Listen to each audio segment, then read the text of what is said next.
சாமி வரும்போது உடம்புல தெரியும் 10 அறிகுறிகள். நம்ம மேல சாமி வருது.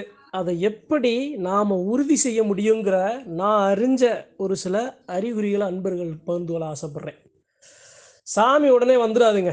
முதல்ல சாமி வரணும்னா, நம்மளுடைய உள்ளம், அதே சமயம் நம்மளுடைய உடல் சுத்தமா இருக்கணும். சரி, உள்ளமும் சுத்தமா இருக்கு, உடலும் சுத்தமா இருக்கு.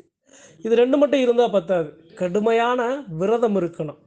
தெய்வத்த என் பிள்ளை எனக்காக இப்படி துடிய விரதம் இருக்கப்பா, என் பிள்ளைய என்னுடைய வாகனத்தை நான் போய் தொடணும்னு ஆசையோட சாமி நினைக்கணும். அப்படி நம்மளுடைய விரதங்கள் இருக்கணும், நாம் செய்கிற தான தர்மங்கள் இருக்கணும், நம்மளுடைய எண்ணங்கள் இருக்கணும், நம்மளுடைய சிந்தனைகள் இருக்கணும். சரிங்க, அது என்ன 10 அறிகுறி? ஆண்களுக்கும் பொருந்தும், பெண்களுக்கும் பொருந்தும், குழந்தைகளுக்கும் பொருந்தும். ஏன் குழந்தைன்னு சொல்கிறேன்னா, சப்த கன்னிகள்லாம் குழந்தைகள் மேலே வரும், ஒரு சில பெண் தெய்வங்கள்லாம் குழந்தைகள் மேலே வரும். அதனால சொல்கிறேன். சரிங்க, என்னென்ன அறிகுறி? 10 அறிகுறி என்ன என்ன? முதல்ல சாமி வருதுன்னா ஆண் தெய்வம், பெண் தெய்வம். ஆண் தெய்வத்தோட அறிகுறிகள் வேறமாக இருக்கும், கொஞ்சம் உக்கிரமாகவே இருக்கும். சரி, ரெண்டையுமே கலந்து சொல்கிறேன். முதல் அறிகுறி எல்லாத்துக்கும் தெரிஞ்சது, உடம்பு சிலிர்க்கும். ஏன் உடம்பு சிலிர்க்குது அப்படின்னா, என்னுடைய தேகம், என்னுடைய உடல், என்னுடைய உள்ளம் என் மேலே வர்ற சாமி கூட பேச தயாராகுது. இதுதான் முதல் அறிகுறி. உடம்பு சிலிர்க்குது அப்படின்னா சாமி வந்துருச்சுன்னு அல்ல. ஒரு இடம் இருக்குது, ஒரு இருப்பிடம் இருக்குது, அந்த எல்லையில் சுத்தம் பண்ணதுக்கப்புறம் அந்த தெய்வம் உள்ள நுழையும். அந்த சுத்தமான செயல் என் உடம்புல நடக்கும், என் உள்ளத்தில் நடக்கும். அதனால தான் உடம்பு சிவு சிவுன்னு உடம்பு புல்லரிக்கும். உடம்பு புல்லரிக்கும் போது நமக்கு எண்ணத்துலையும் சரி, உடல்லையும் எதிர்மறையான எண்ணங்களோ அல்லது சுத்தம் சார்ந்த ஒரு சில விஷயங்கள் நாம் உடலை நோக்கி இருந்துச்சு அப்படின்னா, அது நம்மளை விட்டு விலகிறதுக்கு அந்த உடல் புல்லரிப்பு. ஏன் என் மேலே, என் தேகத்து மேலே என் சாமி வரப்போகுது, அதனால் என்னுடைய உடலை நான் அழகா நான் வச்சுக்கிறணுங்கிற அந்த ஒரு அறிகுறி தான் உடம்பு சிவு சிவு சிவுன்னு புல்லரிக்கும். புல்லரிக்கிறதா எப்படி புல்லரிக்கும்னா, நம்ம கை ரோமங்கள் இருக்குது பார்த்தீங்களா, அப்படியே இந்த ஊசியை நிற்க வச்சா எப்படி நிற்கும், அது மாதிரி நிற்கும். அப்படி நிற்கும் புல்லரிப்பு. இது ஒன்று. ரெண்டாவது, சரி சாமி வர என்னுடைய தேகம் ரெடி ஆயிடுச்சு, முதல் அறிகுறி கண்ணில் காட்டிருச்சு. இரண்டாவது அறிகுறி கொட்டாவி. ஆண் தெய்வத்தை பெண் தெய்வங்களை விட ஆண் தெய்வத்தை சுமக்கிற, அதாவது இது ஏன் ரெண்டாவது அறிகுறினா, இதுக்கு வரிசைப்படியெல்லாம் இல்லை, இது மாறி மாறி வரும். அப்போ அந்த இடத்துல ஒரு சில ஆண் தெய்வங்கள் இருக்குது அப்படின்னா, அருள்வாக்கு சொல்கிற தெய்வங்கள் இருக்குது அப்படின்னா, அந்த இடத்துல கொட்டாவி வரும். அந்த கொட்டாவி வரும்போது அருள்வாக்கு பேசுகிற தெய்வங்கள் அங்கே அருள்வாக்கு சொல்கிறதுக்கு அந்த தேகம் அதே சமயம் இது போன்ற அறிகுறிகளை வெளிப்படுத்தும். இது ரெண்டாவது. மூணாவது, கண்ணீர், அழுகை. அழுகையும் வரும், கண்ணீர் வரும். ஏன் கண்ணீர் வருது? கண்ணீர் வந்துச்சுன்னா, ஒரு சில தெய்வங்கள் வந்த உடனே தேமி தேமி அழுவாங்க. அதனால் சாமி வந்துருச்சுன்னு இல்லை. எங்கே கண்ணீர் வரும் அப்படின்னா, ஒரு தெய்வம் குறைபாடு இருக்குது அல்லது அந்த தெய்வத்துக்கு தேவையானது கிடைக்கல, அந்த தெய்வம் அந்த எல்லையில் மிதிக்க அச்சப்படுது, ஒதுங்கி நிற்குது அப்படின்னா, அந்த சாமியாடிக்கு கண்ணீர் வரும். அதே சமயம் தேமி தேமி தேமி ஒரு மாதிரி அழுகை வரும். அதை வச்சு நாம் புரிஞ்சுக்கணும். முதல்ல அழுகை வருதுங்கிறது நல்லது அல்ல. அழுகை வந்தாலே ஏதோ ஒரு குறைபாடு இருக்குங்கிறத அன்பர்கள் புரிஞ்சுக்கிறணும். ஏன்னா தெய்வம் கண்ணீரை யாருக்கும் அந்த கண்ணீரோட கோலத்தை காட்டிடாது, அதை வெளிப்படுத்தத்தான் அழுகை வரும். இது மூணாவது. நாலாவது, நறு நறு நறுன்னு பல்ல கடிப்பாங்க.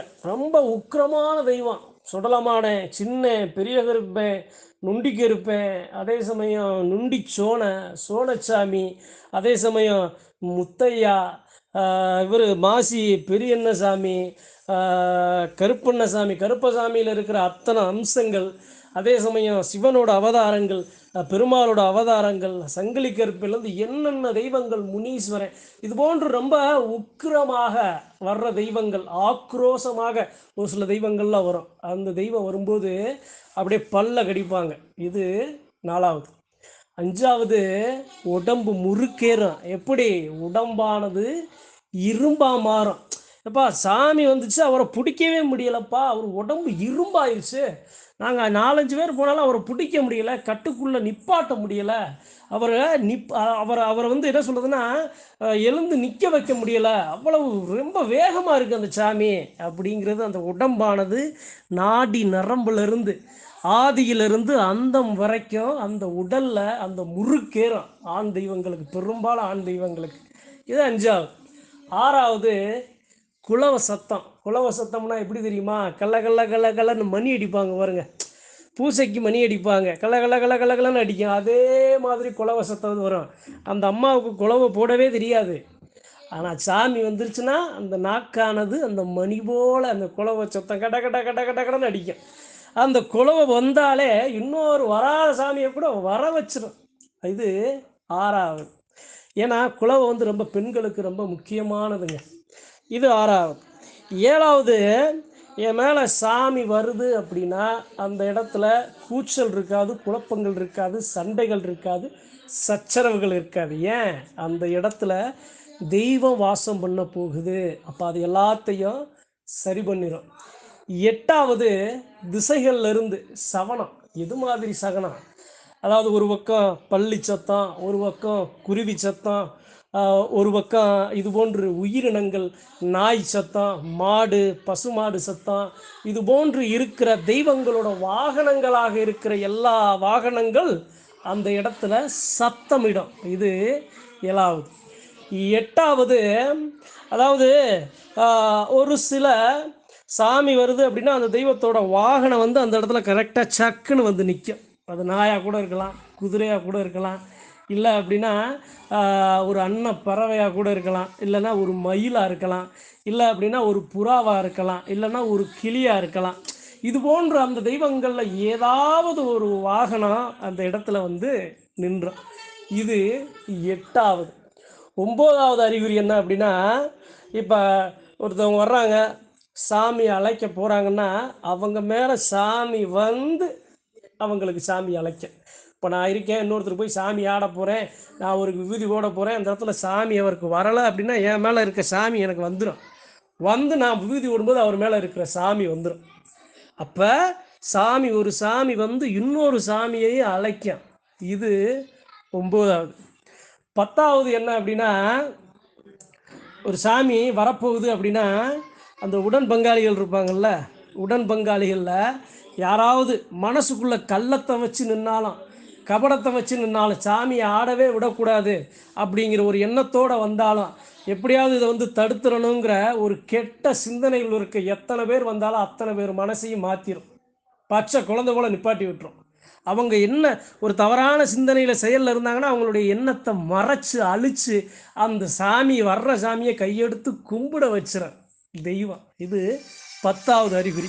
இந்த 10 அறிகுறிகள் தாங்க, 10 அறிகுறிகளுமே நாம் உடம்புல சாமி வர்றதுக்கு சாட்சியாக அமையும்.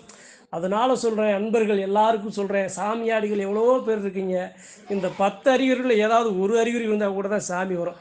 சரிங்க, இந்த அறிகுறியே இல்லை, சாமியே வரமாட்டுது அப்படின்னா முதல்ல நம்ம பக்கம் சரியாக இருக்கமான்னு பார்க்கணும். இன்னொன்று, தெய்வம் ஏதோ கோவக்குறியில் நிற்கிது, சாமி தெய்வத்துக்கு வர மறுக்குது, நாம் செய்ய வேண்டியதை சரியாக செய்யலை அப்படிங்கிற ஒரு சில காரணங்களை நாம் முன் வச்சு அதை எல்லாத்தையும் சரி பண்ணோம் அப்படின்னா வராத தெய்வம் கூட வரும்.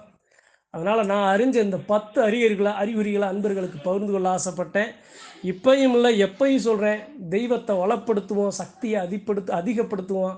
அதனால் செல்வமாக, ஆரோக்கியமாக, சந்தோஷமாக, மகிழ்ச்சியாக, நல்லா சொத்து பத்து இருந்தாலும், கோடான கோடி பணம் இல்லாட்டினாலும் வீடு நிறைய மகிழ்ச்சியையும் சந்தோஷத்தையும் பெற்று நலமோடு வாழ்வோம் அப்படின்னு அதற்கு நம்மளுடைய குலதெய்வங்களை நாளும் வணங்குவோம், காலத்துக்கு வணங்குவோம்.